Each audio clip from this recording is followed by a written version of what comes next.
The most damaging conversations of your life will be the ones you can't quite remember. You'll search for the exact words, the sequence of events, but find only a confusing fog and a lingering sense of shame. By the end of this, you'll understand the architecture of that fog and how it's deliberately constructed piece by piece. You'll see the blueprint for how one person can make another question their own reality. And the techniques are so subtle, so insidious, you could be experiencing them every single day and call it a bad mood. The foundation of gaslighting is built on something quiet. It's built on withholding. This is the first, most subtle layer of control.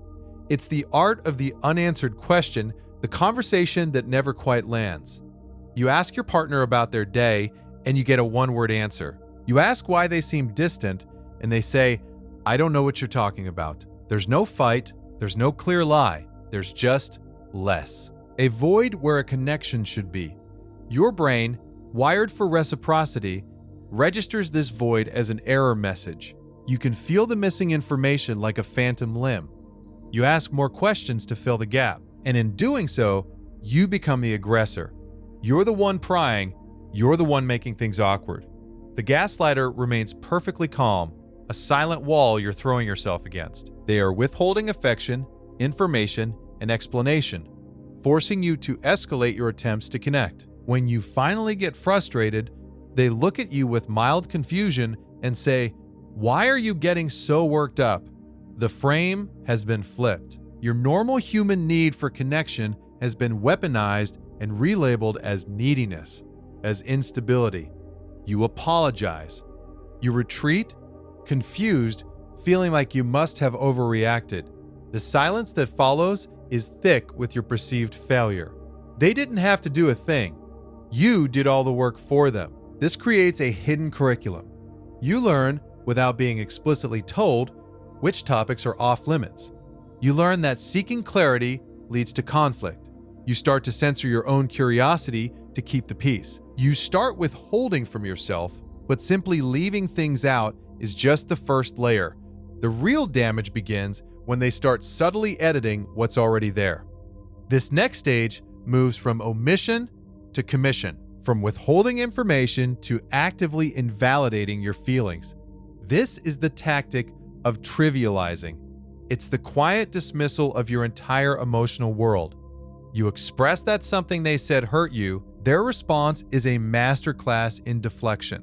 "It was just a joke. You're being way too sensitive. You always overreact." These phrases are psychological poison. They work by reframing your legitimate emotional response as a character flaw. Your pain is evidence of your weakness.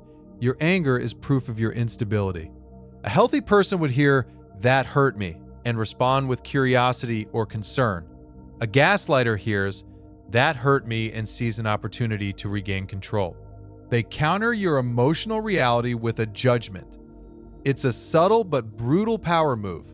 It says, "My interpretation of events is objective reality.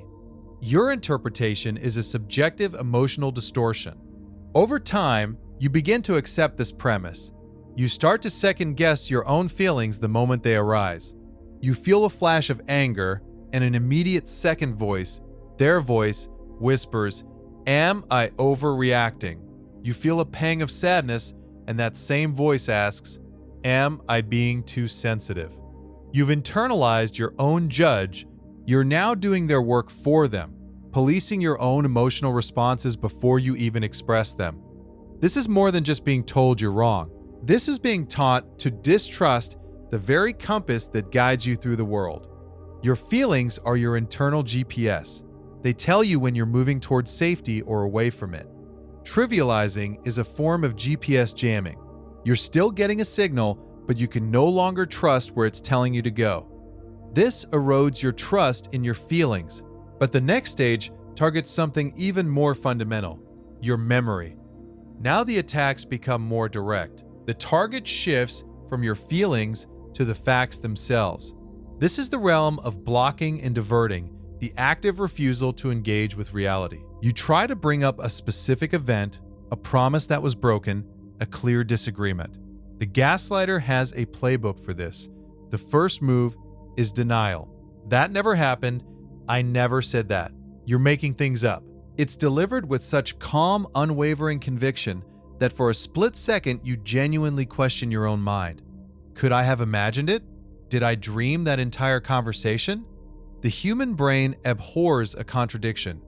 When faced with two conflicting realities, your memory versus their confident denial, it desperately wants to resolve the conflict. And if your self-esteem has already been eroded by months of trivializing, you're primed to assume that you are the one who is mistaken. It's easier to believe you have a faulty memory than to believe the person you trust is lying to your face with a perfectly straight face. If flat denial doesn't work, they pivot to blocking. I don't want to talk about this again. We've already been over this. This is pointless. They shut down the conversation, refusing to engage. This leaves the issue unresolved, hanging in the air forever. It ensures you never get the closure of a shared understanding.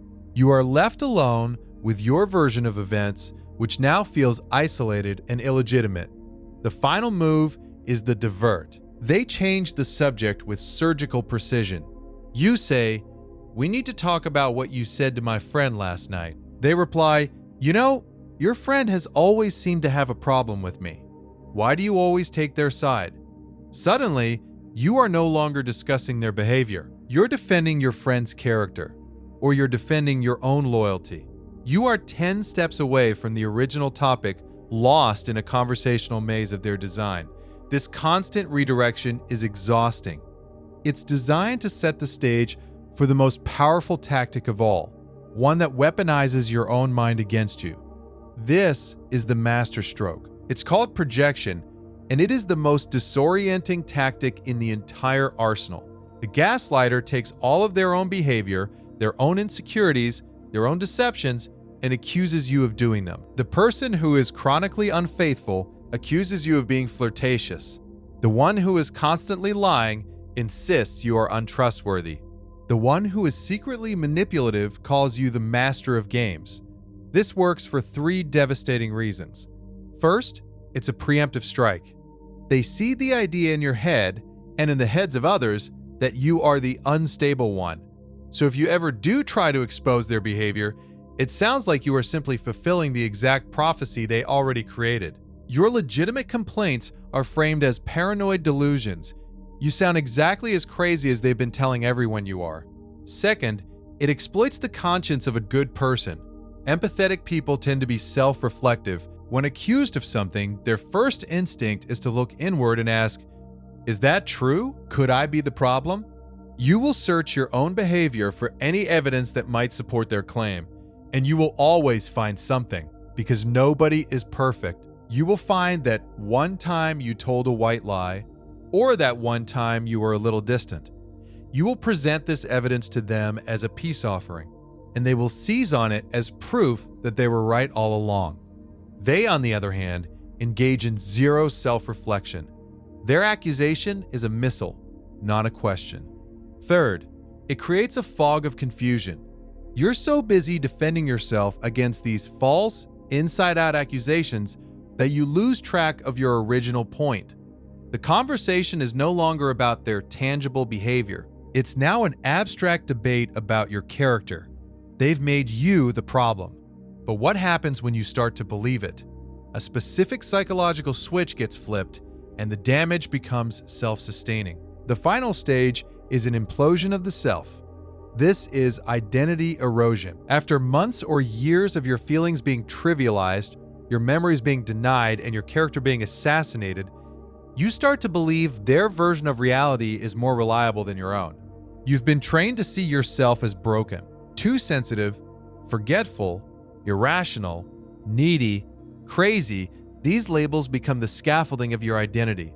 You start to apologize for everything, for having feelings, for needing things, for taking up space. You can no longer make simple decisions. Choosing a restaurant for dinner becomes a high-stakes test you're terrified of failing. You defer every choice to them because you no longer trust your own judgment. Your perception of reality is now fully outsourced. You look to the gaslighter for cues on how to feel, what to think, and who you are. This is a state of profound psychological dependency. You might even feel a strange sense of gratitude toward them. They are the only one who is willing to put up with someone so obviously flawed as you. They are the stable rock in the chaos of your mind. A chaos they meticulously created. You become a ghost in your own life, tiptoeing around, trying to cause as little trouble as possible, constantly monitoring their moods to see if you are safe. You lose touch with your own instincts, your own desires, your own sense of fun. When you look in the mirror, you see the person they've told you that you are. A caricature, a problem to be managed. This state feels permanent. It feels like who you are. So how does anyone ever see their way out of a prison they can't even perceive? The escape isn't about winning the argument. You will never convince a gaslighter of your reality. Their survival depends on controlling the narrative. Trying to get them to admit what they did is like asking the fog to admit it's hiding the road. The fog is the point. The escape starts with something much smaller. It begins with reestablishing a single independent data point. You have to find one thing you know to be true and hold on to it like a stone in your hand. It doesn't have to be a big thing. It can be small. The sky is blue. I locked the door this morning. He said he would be home at 6, and it is now 9. That is a fact. Start with something objective, something verifiable. Anchor yourself to that. From that one solid point, you can start to rebuild. The next step is to secretly check your reality with a trusted outside source. Talk to a friend, a family member, a therapist. Describe an incident in the most neutral, factual terms you can manage. Last night, this was said, and this happened. How does that sound to you? Watch their face. Their reaction will be your first glimpse of a world outside the fog. It will be the external validation that your compass isn't broken after all. It's simply been navigating a distorted magnetic field. The process is slow. It's about learning to trust your own senses again, one small perception at a time. It's about listening to that quiet inner voice you were taught to ignore and giving it a vote. Just one, and then another. You are not rebuilding who you were. That person is gone. You are building someone new. Someone who knows the patterns. Someone who knows the difference between a conversation and a cage. The first step out of the fog is not a leap of faith. It's the quiet decision to trust one foot on one patch of solid ground. Just once.